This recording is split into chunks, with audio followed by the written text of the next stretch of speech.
Another working day in the glamorous life of Click. Travel to work, travel to work, travel to work, still not at work, travel to work. Yes, I'm at work. And just time for a spot of porridge and a nice sit down before it's time to go home again.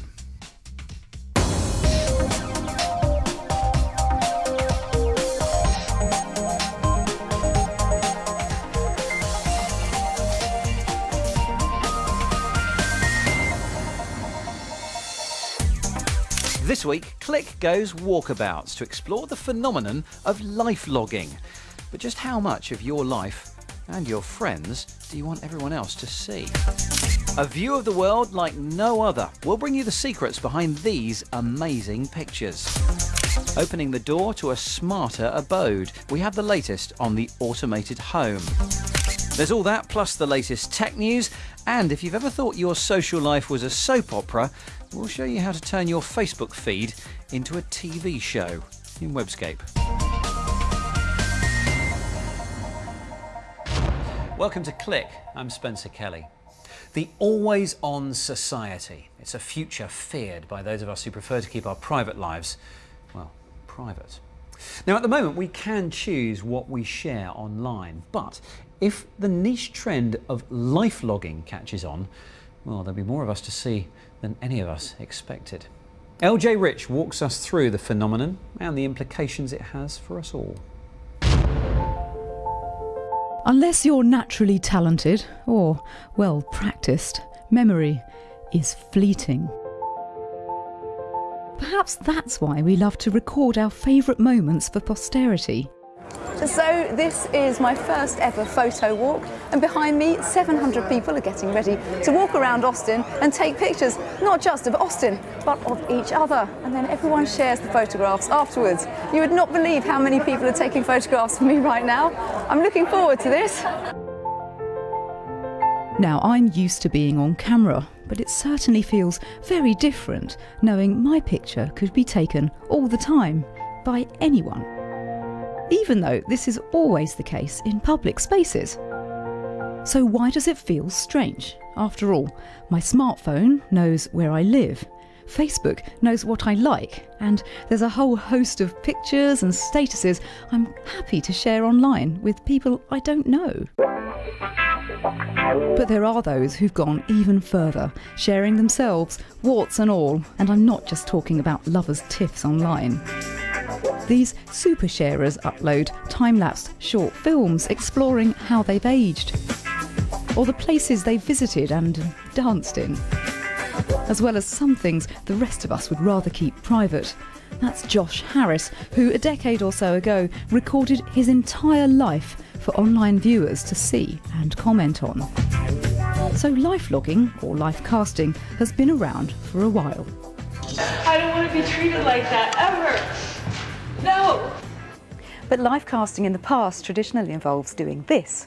So what happens when we start doing this? With my camera projecting outwards, it's recording my point of view, and that could include you. And life logging becomes even easier when you go hands-free. Say, OK Glass, take a picture while wearing Google's soon-to-be-released specs and instantaneously add a memory to your increasing collection. Now, don't freak out yet. Remember, you probably take pictures all the time with other people in them, like this lot. And Trey Ratcliffe, the fellow behind the flash mob, is predictably very relaxed about all this overexposure. We're all going to take more and more photos and share more and more, because that's how we communicate with each other. It's unstoppable. And in essence, why complain about it? Why not adapt your lifestyle to deal with it? The problem isn't technology, because technology grows on its own. It's its own beast. The problem is probably our attitudes. The life logging phenomenon is growing, and these days it has some serious backing, as Swedish startup Momoto found. Their Kickstarter campaign raised 11 times its target. The device automatically takes a picture every 30 seconds. It's a wearable tiny camera with GPS and an accelerometer built in. $280 might seem a little steep for a 5-megapixel gadget, but it comes with cloud software that helps you organise those 2,000 daily pics. The app it comes with shows the photos sorted into scenes. Pictures are grouped into moments by detecting light differences in the photos. Moments are mini time-lapse videos of what you've been up to in each location. This device I'm wearing now is just a prototype, of course, with a much cooler form factor than this. This is like transparent and so it'll be in different colors and everything. Well, there's a lot to tell about privacy and integrity, of course, and we've been really focused in designing a product and a service that is not intrusive and that is complying to both the user's integrity and the people around the user, in that sense that it's designed like this, pretty visible for people opposite of me, and that person can at any time ask me to take it off or ask me what it is, and it's not as it's not invisible, not a spy camera in a sense. So we've really been trying to implement that in the design of it. Yes, the notion of recording your viewpoint throws up an interesting side effect. If you're not in the picture, other people are. Not so good if you're camera shy. And mixing automatic facial recognition with ever faster computing power makes for a possible future devoid of anonymity. So we're now at a moment when mass observation is a global phenomenon, and we are recording aspects of our lives for each other. And God knows what the next generation of historians will be able to do with the sheer number of pieces of data we've collected through live blogging and these other phenomena. We've seen our culture become more exhibitionistic, but we're also seeing people become more uncomfortable with too much information society. And I think that's the tensions we're going to see playing out over the next decade. Meanwhile, the photo walk is at an end. Batteries are empty and memory cards are full. Time to upload, post-produce, and most importantly, share those pictures. The shots are labelled with hashtags. People also get tagged. Here in Google+, I just have to approve them. There we go. Both social tagging and interest in devices like the Momoto camera shows that for some of us, it's no longer enough to merely record our memories. We need to make sense of them and share them too. But tagging and organising our lives publicly makes for a powerful and searchable database ripe for plundering. And life logging's inexorable rise also presents us with a decision to make. Do we integrate it into our online life, or untag ourselves in an attempt to dampen our web presence? Regardless, total digital recall has arrived, a stark contrast to our fleeting analogue memory.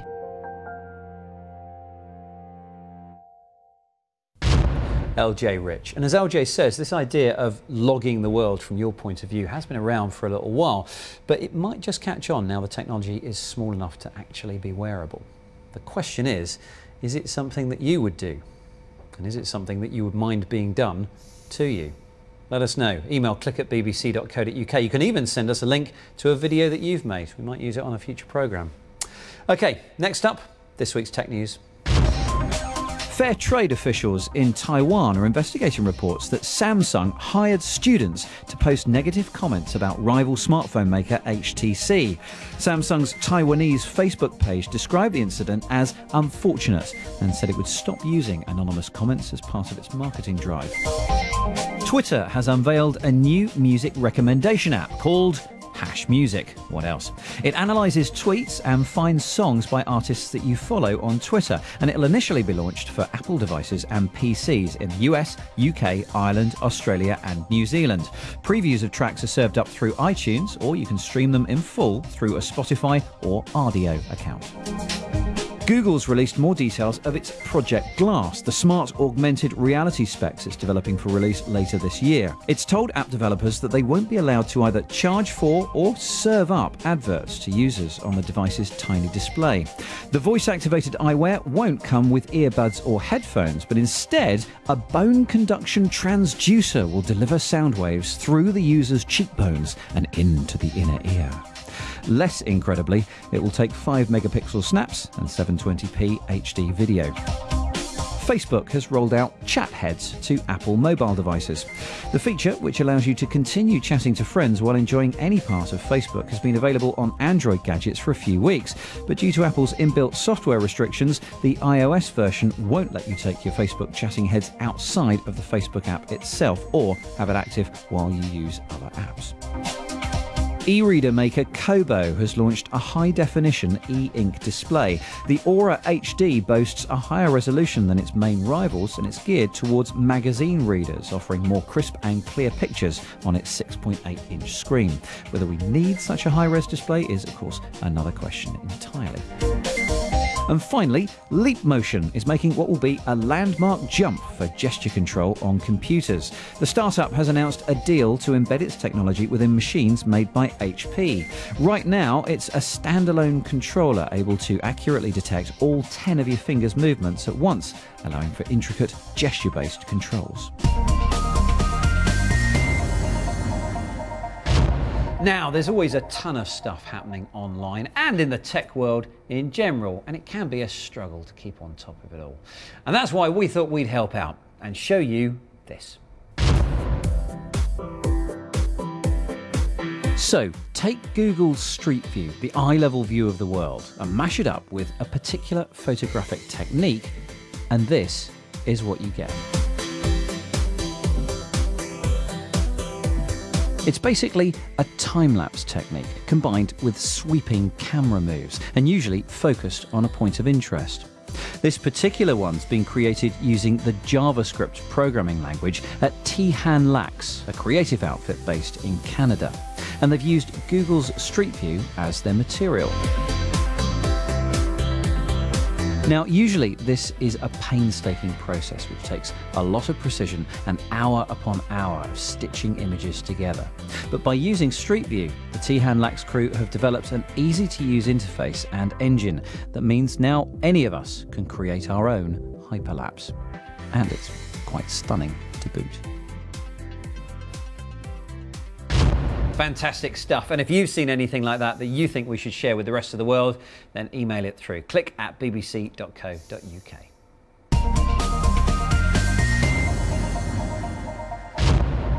Every year in technology promises to be important in one way or another. And we said back in January that 2013 could well be the year when the idea of the Internet of Things finally starts to gain ground. Now, this is the concept that household objects can go online and communicate with us and each other. And it opens the door to many possibilities, including that of opening the door. Ian Hardy has been finding out whether the age-old idea of home automation is finally coming online. It was almost inevitable right from the start. Movies, comic strips and novels have predicted it forever. Now everyday devices that we find around the home are one by one becoming plugged in, hooked up and often fully automated. Even the potted plant in the corner wants to get in on the action. It's a Bluetooth smart low energy plant sensor. And what it does is it senses 4 different areas within a garden, either indoors or outdoors. It'll sense sunlight, it'll sense temperature, moisture in the soil, as well as fertilizer in the soil. And it will take a reading of those 4 sensors every 15 minutes, and it will send via Bluetooth low energy back to your smart device, whether it be your tablet, your smartphone, etc. Green thumbs are no longer needed because the readings can be used in conjunction with a database of 6,000 common plants to ensure yours receives the best treatment. But how do we know this sort of device will become part of our everyday lives? After all, people have been talking about and demonstrating would-be connected products in the living room, kitchen and elsewhere for decades. There's one object at the centre of this new mini revolution in home automation, which means that as a concept it may stick around this time. The object? A smartphone, ideally suited to bridging the gap between humans and appliances. Take the ordinary household bulb. Increasingly they can be controlled from the comfort of your armchair. The Bluetooth light bulb is great because there are billions of smartphones out there with Bluetooth built in that are capable of controlling the light bulb. You can have multiple light bulbs in your house and multiple users of the light bulbs, and they can all control the light bulb from their phone, dimming it, changing its color. The great thing is that it's something that's built into everybody's phone. You don't need anything special other than the light bulb. You plug it in, connect to it, and off you go. Bluetooth is not the only method of communication that gadgets can use. Z-Wave technology can blanket an entire home with radio frequency signals. So the ability to control lights, appliances, locks, basically anything that you would normally handle individually in your home can be controlled by Z-Wave. And the technology is very strong because it's a mesh network, and the more devices you have in the home, the stronger the mesh. Z-Wave is an improvement on the older X10 system, which can be slower and more unstable. But one drawback of the Z-Wave experience is that its gadgets are not internationally compatible because the RF frequency used by the system differs slightly around the world. That's one of the reasons why a Wi-Fi route might be a better option. Belkin International thinks so. It's developed a whole line of products under the brand Wemo, including a power socket that can be manipulated remotely to turn on or off any electronic device plugged into it. There's also a baby monitor that can be heard by mummy across the hall or daddy across the globe. Wi-Fi is in most households today. The user experience with a Wi-Fi product is really simple. You plug it in, you hook it up to the network, and then you're good. You don't have to do anything more. You don't have to install a bridge product and then have another product talking to that bridge product, and then that bridge product talks to the internet. We just plug our products in, and 2 minutes later, we've got the product working on the internet on your home network. With all of these Wi-Fi items in your house, you might start to worry about bandwidth. Don't worry, says Matt Rogers, the co-creator of the self-learning, always connected Nest thermostat. So most of these products don't use a lot of bandwidth. They can be very infrequently, bytes at a time. It's not a lot. I mean, it's nowhere near as like streaming video. If you could stream video at home, you could use any of these products. But whilst your home network might be able to cope easily with the extra data traffic whilst it's up and running, what happens if your network goes down completely? Maybe controlling your entire home full of gadgets from afar suddenly seems a little less appealing. Ian Hardy bringing us all back down to earth with that final thought. OK, next up it's time for the very best bits of the web and top mobile apps of the week. Here comes Kate Russell with Webscape. Moon River. On the 25th of April, there will be a partial lunar eclipse visible in parts of Europe, Africa, Asia and Australia. It won't be as dramatic as a full eclipse, only about 2% of the moon will pass through the shadow of the Earth. You can find out more at Moon Giant, an excellent resource for anyone interested in lunar activity, as well as eclipse calendars and explanations about lunar phases or phenomena such as the blue moon. An animation on the homepage shows the moon's position at any day and time in the past, present or future. Moon River and me. If it's too cloudy where you are to see the eclipse, you could always try searching for clips of the event online. Google has released a really nice site that steps you through the history and basic mechanics of how the modern web becomes searchable so that anyone can understand it.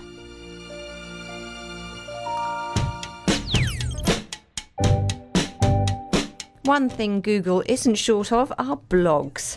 Blogs about cats, blogs about boats, there are even blogs about blogging.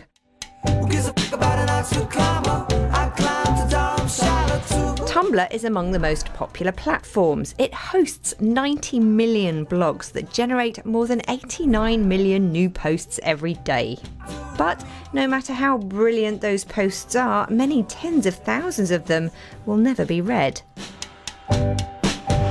That's something Glypho wants to fix, with a publishing platform entwined with a social environment to take the strain out of promoting your posts. As well as letting you build an internal network in all the usual ways, the platform has deep integration with all of the leading social networks, which makes sharing your content one-click simple. It's a nice interface too, for both browsing and creating, with a hassle-free setup that involves no themes or plugins. I've also been very impressed by how engaged the site creators are with feedback. And with smartphone apps apparently in the pipeline too, this is a fledgling social space to watch.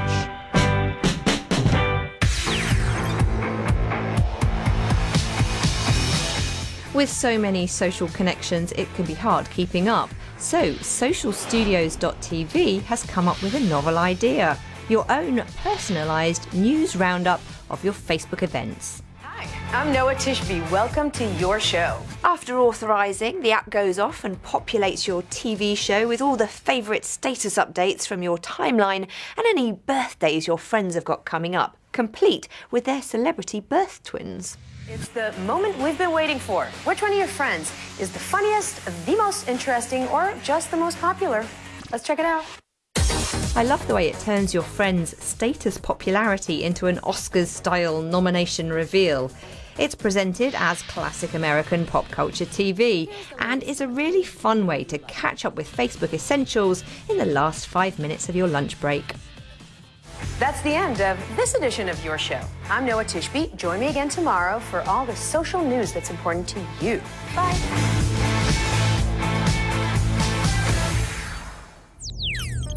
What is Bitcoin? If you've been intrigued recently by all the talk about online currency Bitcoin and want to know what the blazes it's all about, point your browser at weusecoins.com, where you'll find a really simple guide to understanding this disruptive global finance technology.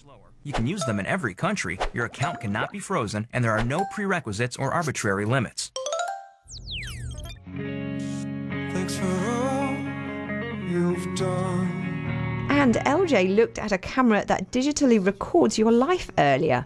But what happens to all your online assets when you're dead?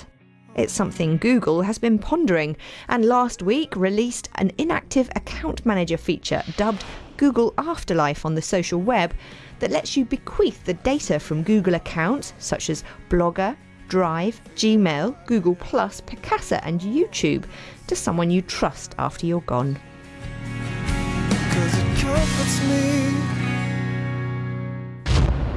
Thank you, Kate. And those links are all available, as usual, at our website, bbc.co.uk/click. Please do feel free to get in touch about anything that you've seen today. You can email click@bbc.co.uk. You can tweet us at bbcclick, and you'll also find us on Facebook and Google+. But that is it for now. Thank you very much for watching, and we will see you next time.